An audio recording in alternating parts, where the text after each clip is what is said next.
The incantation burns through my veins. It's not a metaphor. I feel it, a liquid fire charting the hidden pathways of my body, boiling the blood, searing flesh from bone. Purple light, acrid and foul, erupts from Lady Vivian's fingertips, a torrent of malice she aims directly at my heart. I am supposed to scream. I am supposed to fall, to dissolve into ash and memory. I don't. I'm still standing. The fire doesn't consume me, it feeds me. A strange, terrifying strength floods my limbs, a power that tastes like lightning and rage. The metallic tang of blood fills my mouth, but it's not just mine. Her spell, a vicious, parasitic thing, has backfired. It snaps the invisible tether between us and recoils, slamming back into her. She stumbles, her face a mask of disbelief, her perfect porcelain skin suddenly pale and translucent. I look down at my own hands. Beneath the skin, a network of silver veins now pulses with a soft internal light, like mercury flowing where my blood should be. The pain is gone, replaced by a raw, humming energy. Terror is a distant echo, drowned out by a wave of pure, cold fury. She tried to kill me. My stepmother, on the night of her wedding feast to my father, tried to erase me from existence. What? What are you? She whispers, her voice trembling. The ancient, leather-bound grimoire she used for her ritual slips from her nerveless fingers and falls to the flagstones with a heavy thud. I know that book. I've seen her poring over it in secret, her brow furrowed in concentration. Now, its pages are splayed open, revealing a hideous illustration of a soul being ripped from a body. The script is archaic, but I can make out the title, The Devouring Curse. A spell meant to steal the life force of another, to absorb their vitality, their very essence. She wasn't just trying to kill me, she was trying to consume me, and she failed.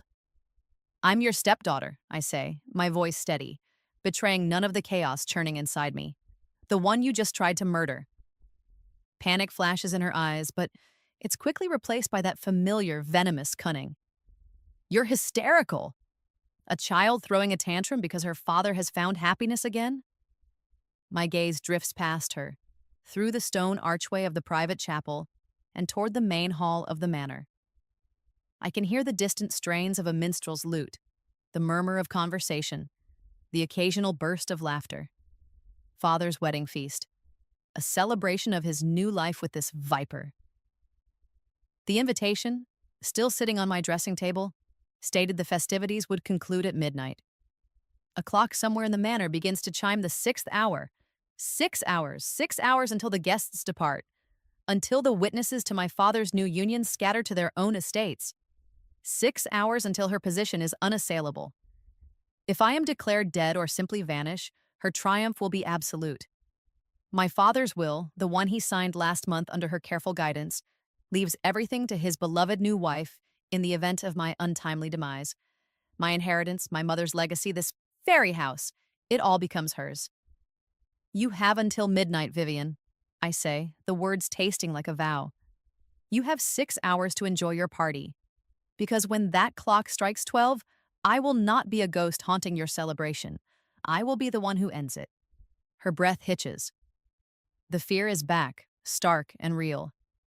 The predator has suddenly realized the prey is no longer helpless. The power thrumming under my skin, the silver light in my veins, agrees. The hunt has just begun. And for the first time in a long time, I am not the one being hunted. The curse she meant to be my end is going to be my beginning. And it will be her undoing. The rage inside me is sharper than any blade, a weapon she forged herself and handed to me. I intend to use it. I don't waste time with tears or terror. That was the girl I was 10 minutes ago, the girl who would have crumpled to the floor. This new girl, the one with silver fire in her blood, walks. I stride past Vivian, who flinches away as if my very presence burns her. I leave her in the cold chapel with her failed magic and her dawning horror. The sounds of the feast grow louder as I approach the great hall, a stark contrast to the grim silence of my attempted murder. Liveried servants rush past, carrying platters of roasted pheasant and flagons of wine, their faces flushed with the evening's merriment. None of them spare me a second glance. To them, I am just Lord Aldrich's sullen daughter, a shadow at the edge of the festivities. My destination is not the party, it's father's study. The heavy oak door is unlocked. Inside, a fire crackles in the hearth, a cozy domestic scene that feels like a violation. This room was my mother's favorite place, filled with her books and maps. Now it smells of Vivian's cloying rosewater perfume. On the great mahogany desk, amidst a scattering of shipping manifests and land deeds, sits a locked iron box. I know the key is in the top left drawer. I also know I don't need it. I place my hand on the lid. The cold metal feels insignificant against the strange energy humming in my palm. I focus, not on the lock, but on the simple desire for it to open. There's a soft click, and the latch springs free. Inside, nestled on a bed of velvet, is my father's last will and testament, tied with a neat black ribbon. His signature, Lord Aldrich, is a bold, familiar scrawl at the bottom. The wax seal bears our family crest, a stoic, unblinking falcon. I don't need to read it. I was there when the lawyers droned on about its contents, my father's hand resting on Vivian's, his eyes clouded with a placid adoration that was entirely foreign to him. He was a sharp, discerning man before she came. Now he is a lamb. I take the document, its thick parchment cool in my hands, and walk to the fireplace. I hold it over the flames, watching as the corner blackens, curls, and then catches fire. The falcon crest melts and drips away. The words detailing my own dispossession turn to ash. "You look remarkably alive for a corpse, stepdaughter." Vivian's voice slices through the quiet crackle of the fire.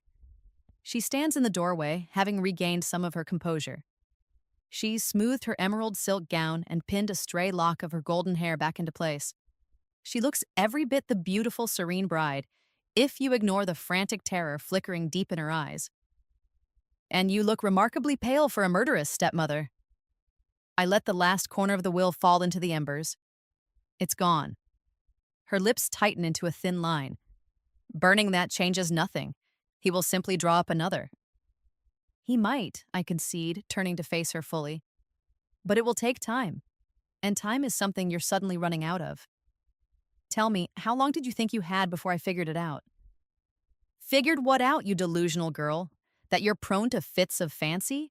That you've invented this bizarre persecution complex to ruin your father's happiness? She takes a step into the room, her confidence a carefully constructed fortress. No, how long I'd take to figure out about the wine. The fortress cracks, just a little, a flicker of something dark and primal in her gaze. She doesn't know what I know, not yet. She thinks this is a guess, a wild accusation. But it isn't. As I walked from the chapel, my mind, newly sharpened by the curse's fire, was racing. It was connecting dots I hadn't even seen before. Father's lethargy, his recent bouts of confusion, his uncharacteristic passivity. I'd attribute it to his grief for my mother, and now his infatuation with Vivian. But it was more than that. It was a chemical haze. A soft knock at the doorframe makes us both turn. It's Marcus, his young face etched with worry. He's one of the few servants who's been with us since before my mother's death. A stable boy she was fond of, whom I'd always treated with kindness. He clutches an empty wine flagon in his hand, his knuckles white. "My lady," he says, his voice low and urgent, his eyes fixed on me. "I did as you asked. I watched her. She met the new steward by the cellars. He gave her a vial. She put it in this." He holds up the flagon. Lord Aldrich's personal flagon. Vivian's face goes ashen. "You are lying. A stable boy's fantasies." "He is not," I say, my voice ringing with absolute certainty. Brother Marcus has been my eyes and ears for months, ever since father started acting unlike himself. It's a lie, of course. I'd only just put it together myself. But in this war, information is ammunition, and I will use every piece I have. Marcus, bless his loyal heart, understands immediately. He squares his shoulders and glares at Vivian. "She's been poisoning him," Marcus says, his voice gaining strength. "Just a little at a time, for months, weakening his mind, making him pliable." Vivian looks from me to Marcus, her mind racing, calculating. She sees the burnt will, the empty flagon, the accusation in our eyes. She knows the physical evidence is flimsy, but the truth of it is a tangible thing in the room. You have no proof, she spits, her voice a low hiss. Only the ramblings of a mad girl and a disloyal servant. Proof can be found, I reply calmly. A house full of wedding guests provides many opportunities. A word to the royal physician, perhaps. A suggestion that Lord Aldrich's recent malaise warrants a closer look. A man of his station. It would be a scandal if he were being slowly poisoned by his new bride on their wedding night. From the great hall, the clock tower begins to chime again. The sound is a deep, resonant bell that echoes through the manor. 7, 8, 9. It stops at 9. My blood runs cold. I miscounted, or time is moving faster than I thought. Not midnight. The feast ends when the bell tolls 10. 1 hour. 1 hour until the guests begin their long journeys home. 1 hour until my witnesses scatter like leaves in the wind. Vivian hears it too. A slow, triumphant smile spreads across her face. She knows as well as I do that the royal physician is hours away. She knows that by the time any accusation could be formally made, she would be the grieving widow, a pillar of sorrowful strength, and I would be the deranged, hysterical daughter, easily silenced and locked away. 1 hour, she says softly, her confidence flooding back. 1 hour until my husband and I retire. And by morning, this little fantasy of yours will be nothing but a bad dream. She turns and sweeps out of the room, a queen dismissing a peasant. Marcus looks at me, his face pale with fear. What do we do now, my lady? There's no time. She's right, I say, my mind racing. There's no time for physicians or investigations. There's only time for the truth. I look past him, my gaze fixed on the moonlit gardens visible through the study window. Father loves those gardens. He walks them every night, especially, I realize, after a cup of his especial wine. If the world won't see her for what she is, I tell Marcus, my voice hard as steel, then I will have to make my father see. The moon is a sliver of bone in the inky sky, casting long, distorted shadows across the manicured lawns. I find him in the heart of the garden maze just as I knew I would. The high hedges, clipped into perfect, severe lines, seem to close in around him. He's tracing the leaves of a rosebush with one finger, a vacant, beatific smile on his face. He doesn't look like a lord, a warrior who once advised a king. He looks like a lost child. Father, I say softly. He turns and his eyes, usually a sharp, intelligent gray, are hazy and unfocused. His pupils are dilated, swimming in a sea of confusion. Vivian's potions have done their work well. Elara, he murmurs, his voice slurring slightly. What are you doing out here? You should be inside, enjoying the music. I came to talk to you, I say, stepping closer. The air in the maze is thick with the scent of night-blooming jasmine, a sweet, cloying fragrance that reminds me of Vivian. About your new wife. The smile on his face wavers. A flicker of something, annoyance perhaps, crosses his features.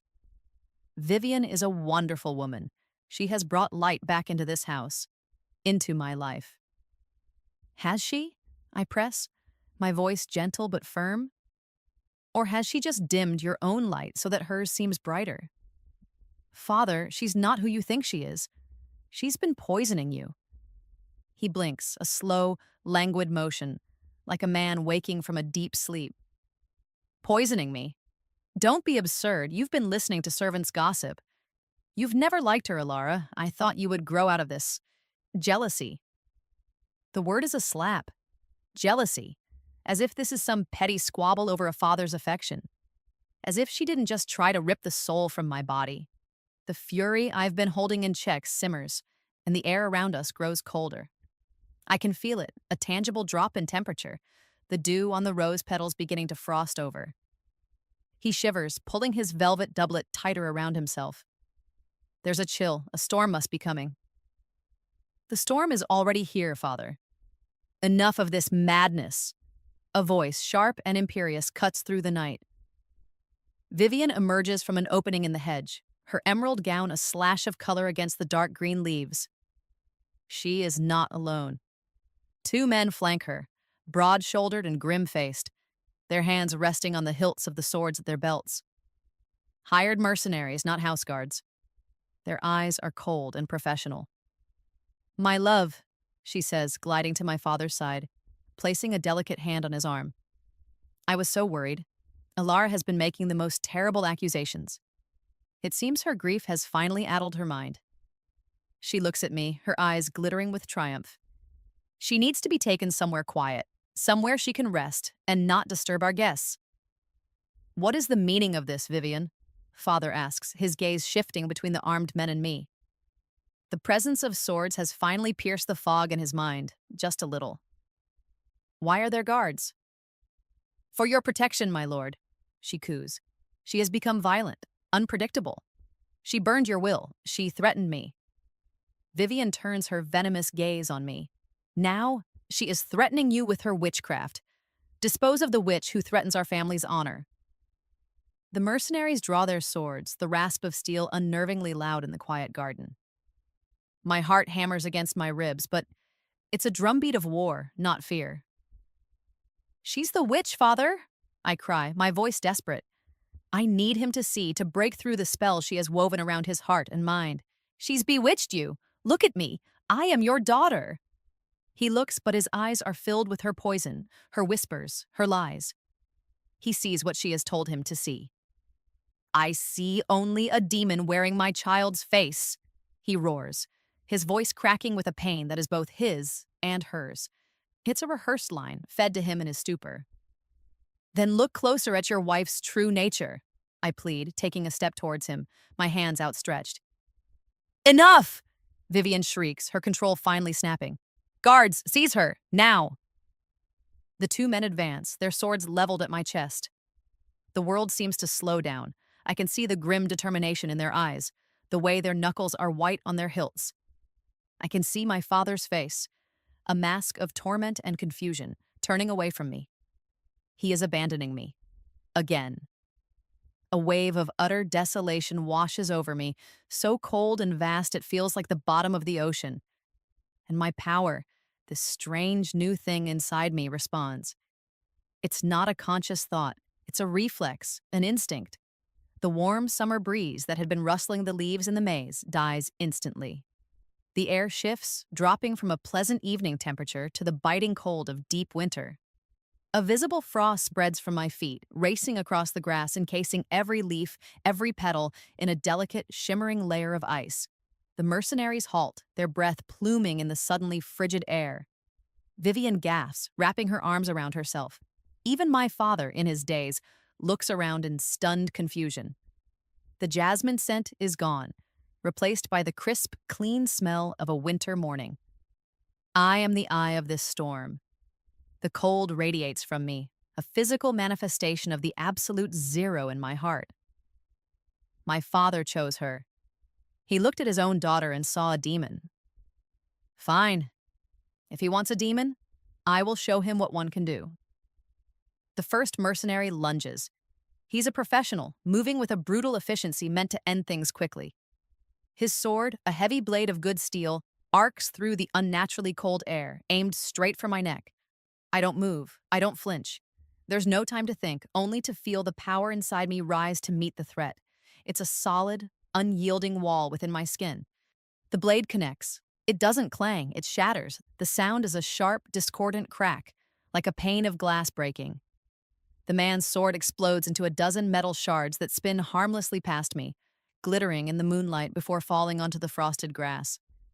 He stares in open-mouthed shock at the hilt still in his hand, a jagged stump of metal where his blade used to be. His partner, seeing this impossibility, hesitates for only a second before letting out a battle cry, more to bolster his own courage than anything else, and charging. He thrusts his sword toward my heart. I lift a hand, not to block, but to simply meet the blow. The tip of his sword touches my palm, and the result is the same. It shatters, the steel failing as if it were brittle ice. Silence descends upon the frozen garden. It's a profound, ringing silence. The two mercenaries look at their broken weapons, then at me, their faces pale with a primal fear. This is beyond their experience. They are paid to fight people, not whatever I am. Vivian is the first to find her voice. It's a strangled, horrified whisper. Impossible! I turn my gaze to her, letting her see the cold fury in my eyes. Your curse, stepmother, I say, my voice low and carrying in the still air. It seems to have had some unforeseen side effects. You wanted to make me weak. Instead, you made me this. I take a step toward her. The mercenaries, their courage completely gone, scramble backward, tripping over the frozen hedges to get away. They don't even bother to ask for their pay. They just run, disappearing into the darkness of the estate grounds, their footsteps echoing their panic. My father is staring at me, his drugged haze momentarily pierced by awe and terror. Elara, what have you become? I have become what my mother's bloodline always intended me to be, I say, the realization hitting me with the force of a physical blow. It's all so clear now. The devouring curse wasn't just a random spell she chose, it was specific. It was designed to siphon power. She must have known, or at least suspected, that I had something to take. My mother wasn't just a lord's wife. She was something more. Her lineage, my lineage, held a dormant power, a supernatural inheritance that Vivian coveted. She tried to steal it for herself, to transfer my birthright into her own veins. But she was not of the blood. The magic had no vessel in her to fill. Instead of transferring the power, her clumsy, greedy ritual acted as a key, unlocking the very abilities she sought to steal and awakening them in their rightful heir. Me. This was never just about the house or the title, was it? I say, looking straight at Vivian. This was about my blood. You wanted what was mine by birth. Her face is a mask of pure hatred, her plan lying in ruins around her. You were a dull, worthless child. That power would have been wasted on you. I would have used it to elevate this family to heights your pathetic mother could only dream of. My mother, I say, the name a sacred, painful thing on my lips, is the reason I'm still standing. This power is her gift, and your curse was the key that unlocked it. I look from her face, twisted with rage, to my father's, lost in confusion. I see now that this cannot be solved tonight, not like this. A quiet conversation, a desperate plea. Those are the tools of the girl I used to be. This new power requires a new stage, a bigger audience. This ends now, Vivian, I say, my voice resonating with a newfound authority. But not here, in the dark. Not with whispers and hired swords. I let a small, cold smile touch my lips. Tomorrow, in the great hall, when the sun is high, I will stand before every remaining guest, before every servant of this house, and I will reveal every secret you have buried in this family's foundation. I will tell them how you tried to murder me. I will tell them how you have been poisoning my father, and I will show them what your pathetic, backfired curse has made me. You will have no shadows to hide in. You will have no lies left to tell. My father makes a choked sound, torn between the wife he adores and the daughter who now wields an impossible power. Elara, please. There is no more please, father, I say, my heart aching for the man he used to be. There is only the truth, and tomorrow everyone will hear it. I turn my back on them, on the frozen garden and the shattered swords, and walk away. The unnatural cold recedes as I go, the frost melting from the leaves behind me. I am in control now. The power settles within me, not a raging fire anymore, but a deep, steady furnace. She thought she was stealing a treasure. Instead, she awoke a dragon. And tomorrow, everyone will see it breathe fire. My mother's memory demands it. Justice demands it. I will not fail. My path is clear now, a straight, unwavering line through the chaos. Justice for my mother, freedom for my father, ruin for Vivian. The pieces are there, but I need the final, irrefutable proof, the weapon that will shatter her credibility beyond repair. I know where to find it. I make my way to her chambers, the bridal suite. The irony is so thick it's suffocating. The door is, of course, locked, a flimsy, symbolic gesture. I place my palm flat against the dark wood, and instead of focusing on the lock, I focus on the hinges. With a sharp, cracking sound, the metal pins shear off, and the heavy door swings inward. The room is a temple to her vanity. Gowns of silk and velvet are draped over chairs, jewels glitter on the dressing table, and the air is heavy with that same rosewater perfume. And there, on a small, ornate writing desk by the window, is what I came for. The grimoire. It lies open, a dark stain on the delicate, lace-covered desk. She must have retrieved it from the chapel, desperate to find some counterspell, some way to undo what she has done. I pick it up. The leather is old and supple, but it feels unclean, radiating a faint residual malevolence. I knew you would come for this, she says. She's standing by the bed, a silver letter opener clutched in her hand like a dagger. It's a pathetic weapon against what I've become, and she knows it. Her bravado is a thin, brittle shield. You have a habit of leaving your things lying around, I say, my eyes scanning the pages of the book. Your spell book, your poisons, your lies. Those are my husband's chambers now, she says, her voice tight. You have no right. This was my mother's room, I retort, my voice dropping to a dangerous low. You are the one who has no right. I snap the grimoire shut. The ancient book seems to groan in protest. I hold it in my hands, feeling the dark energy clinging to it. This book is the source of her power, the conduit for her evil. It needs to be destroyed. I pour my own energy into it, the silver fire from my veins. I am not casting a spell, I am simply willing it to unmake itself. The leather binding begins to smoke. The pages curl and blacken. No, she screams, lunging forward, but she stops short, afraid to touch me. With a final, explosive crack, the grimoire bursts into blue and purple flames in my hands, the fire consuming the dark magic within it. But as the book turns to ash, something else is revealed.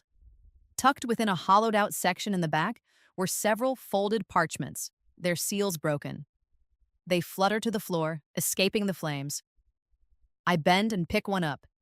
It's a letter written in a cramped, spidery hand. A correspondence. I scan the words and the breath catches in my throat. It's from a name I recognize with a chill.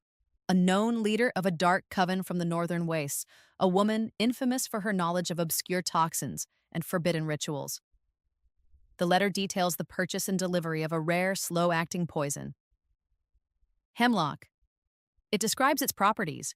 Tasteless, odorless, capable of mimicking the symptoms of a wasting fever over many weeks. The fever that everyone believed claimed my mother.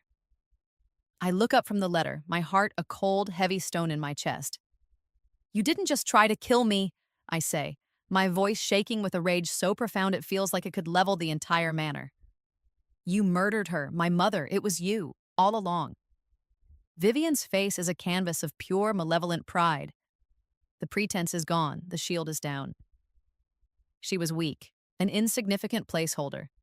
She stood in the way of what this family could become, in the way of what I deserved. You sold your soul for parlor tricks, stepmother, I whisper, the words dripping with contempt. Better a witch than a bastard, she shrieks, the insult nonsensical but laden with a lifetime of her own perceived slights and bitter ambition.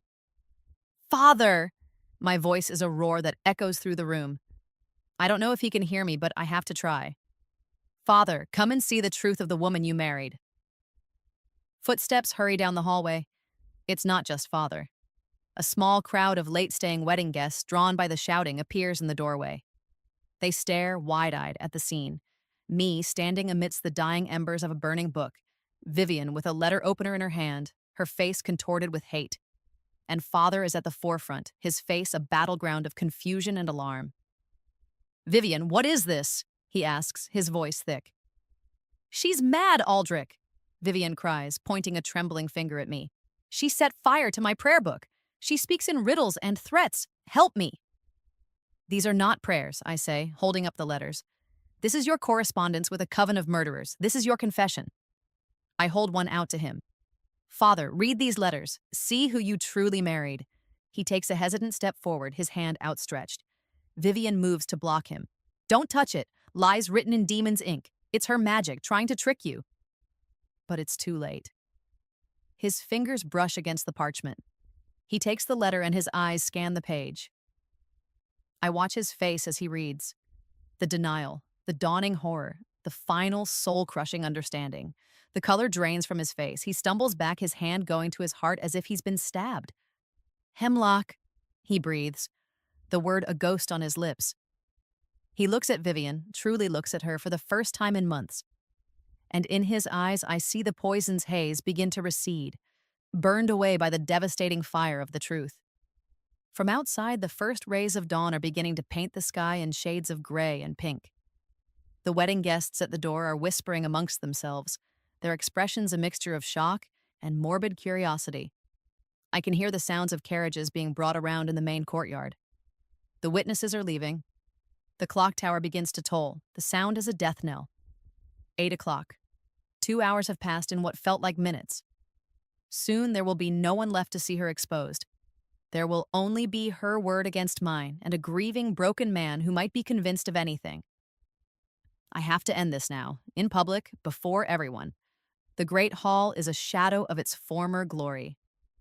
Most of the wedding guests have already departed, their carriages rumbling away down the long drive. Only a handful remain, the closest of father's allies, and a few inveterate gossips, lingering over a final cup of wine and whispering about the night's strange events. Banners bearing our family crest hang limply from the rafters. The long tables are littered with the remnants of the feast, wilted flowers, half-empty goblets, and plates of cold, congealed food. It looks like the scene of a battle's aftermath, which feels appropriate. I stand in the center of the hall, the letters clutched in one hand.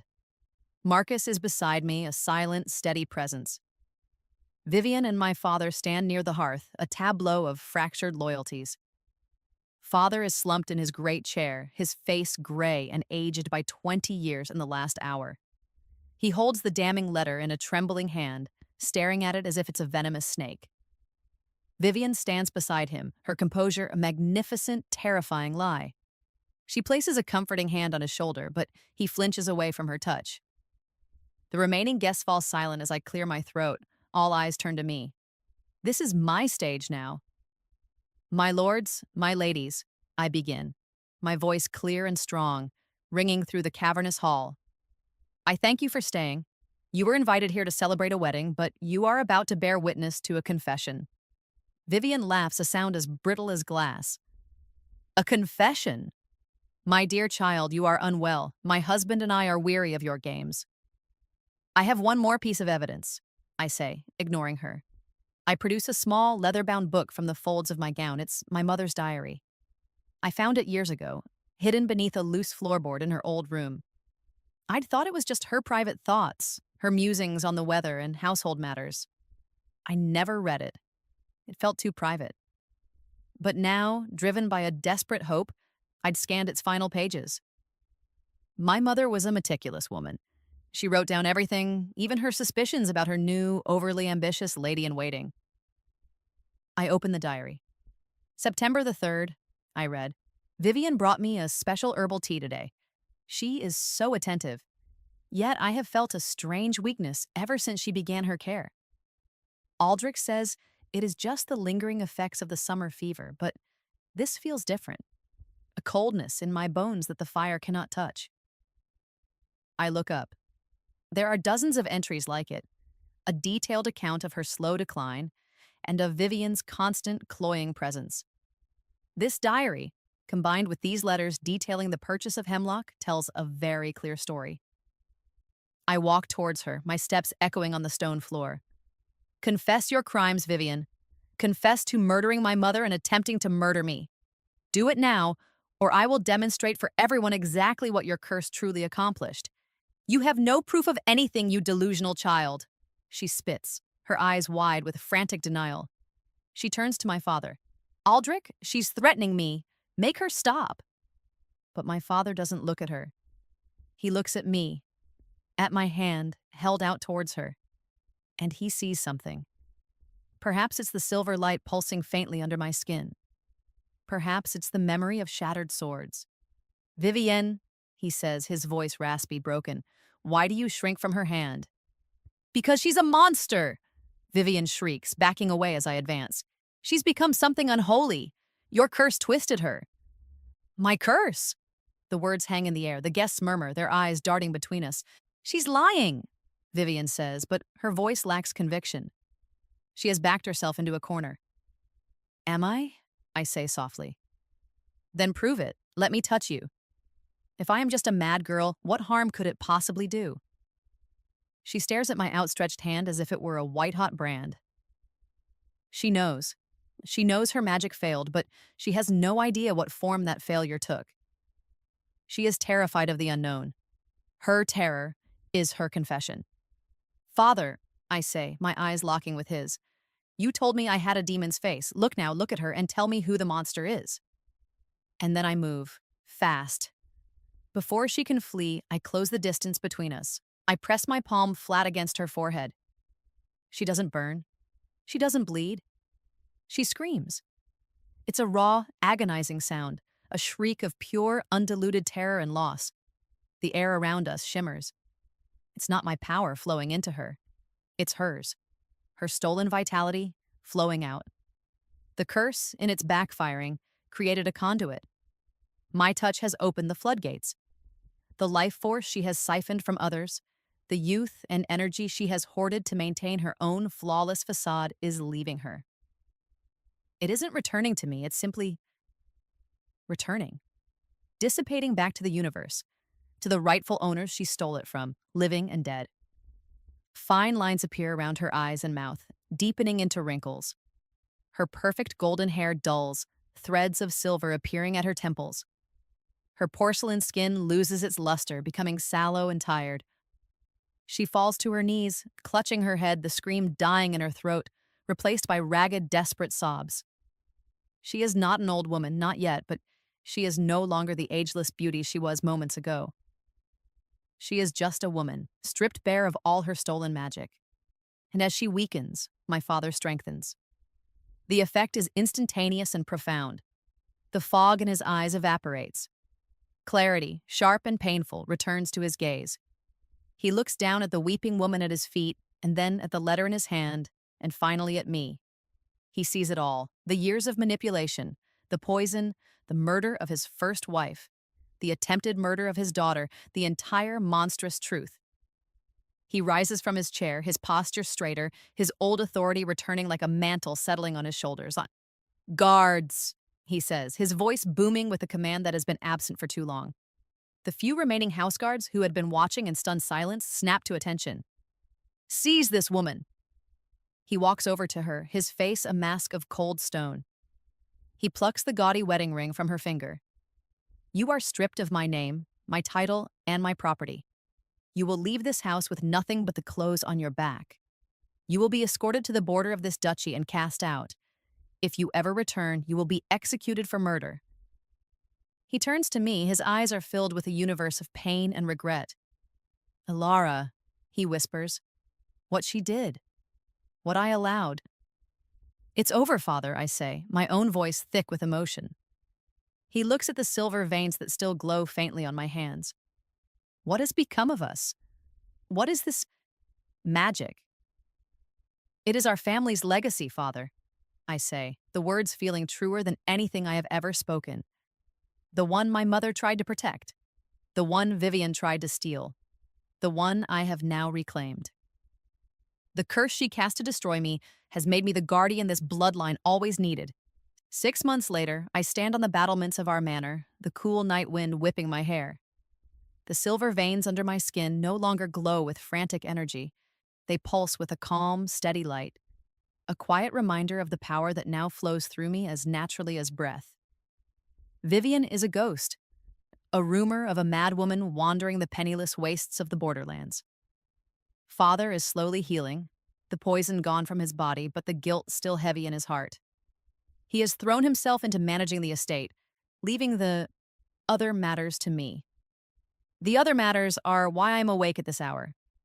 Marcus stands beside me, no longer a stable boy, but my trusted lieutenant, his eyes scanning the torchlit road below. He's grown into his new role, his boyish face now hardened with purpose. "They're here, my lady," he says, his voice low. I look down. A delegation from the neighboring Duchy of Oakhaven waits at our gates. Their lands have been plagued by a shadowy cult, one of the very covens that corresponded with Vivian, extorting the villagers and corrupting the local magistrate. They have not come to challenge me. They have come to beg for my help. News travels fast. In the month since my stepmother's fall, the story has twisted and grown into a legend. They don't speak of curses or backfired spells. They speak of the silver-veined witch of Aldrich Manor, a woman who cannot be harmed by mortal weapons, a woman whose touch burns the wicked and exposes all lies. They say I devoured my stepmother's magic and made it my own. The truth is more complex, but the legend serves its purpose, and I have used my abilities to root out the rot in our own lands first.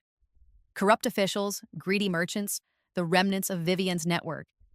They all found that their lies withered under my gaze. Their ill-gotten strength failed them. The covens that once supported her, who saw her as a potential ally, now fear my name. They know I carry a power that is anathema to their dark, parasitic magic. I am not a witch who deals in secrets and shadows. I am a force of pure, unadulterated truth. And to those who thrive on deceit, truth is the most terrifying weapon of all. Father had been horrified at first, begging me to hide my abilities, to pretend to be normal. He feared the world would turn on me, that I would be hunted, but he was wrong. The world is a complicated place. Yes, some fear me, but many more are beginning to see me not as a threat, but as a source of justice in a land that has precious little of it. Noble families, once my father's peers, now send quiet envoys, seeking my protection, my insight. They have learned that my allegiance is not to titles or wealth, but to the truth. And they have learned that I can see the truth in their hearts, whether they wish me to or not. I give Marcus a nod. Let them in. We'll hear what they have to say. As the gates grind open to admit the delegation, I look down at my hands, at the faint, shimmering patterns beneath my skin. Vivian meant to steal my life, my inheritance, my future. She meant to leave me a forgotten whisper in the long history of this house. But her hatred was a blunt instrument. It didn't destroy me. It reforged me. It awakened a legacy I never knew I had and gave me the strength to protect it. She laid a curse upon me, a thing of darkness and malice. But she never expected that it would be the very thing that made me stronger, the very thing that saved us all. Some curses, I've come to realize, are just blessings wearing thorns. And I am learning to be grateful for the sting,